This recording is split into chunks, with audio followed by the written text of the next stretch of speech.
लक्ष्मी मातेची प्रतिमा कशी असावी? आपण जेव्हा दिवाळीच्या वेळेस पूजन करतो, कोणकोणत्या वस्तूंपासून बनवलेली लक्ष्मीची मूर्ती जी आहे ते आपल्याला पूजनामध्ये वापर करता येते. मित्रांनो, सुवर्णाची लक्ष्मी माता म्हणजे सोन्यापासून बनवलेली महालक्ष्मीची मूर्ती सर्वात शुद्ध मानली गेलेली आहे.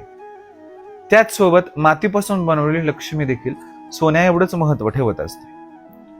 व दुसरी लक्ष्मी चांदीपासून बनवलेली लक्ष्मी जी आहे, या 3 वस्तूंपासून बनवलेल्या लक्ष्मीचे पूजन या दिवशी केलं जातं.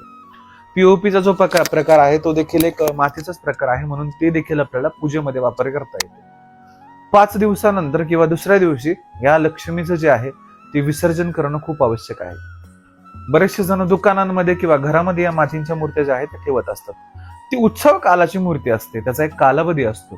ते खंडित झाल्यानंतर आपल्या ज्या स्थानावरती पूजा होते त्याला दोष लागतो. पूजेपेक्षाही मोठा दोष खंडित झाल्यावर लागतो.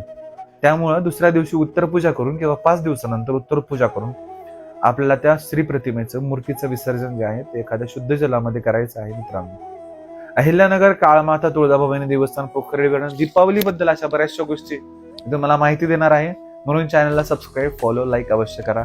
ओम काली जय भवानी.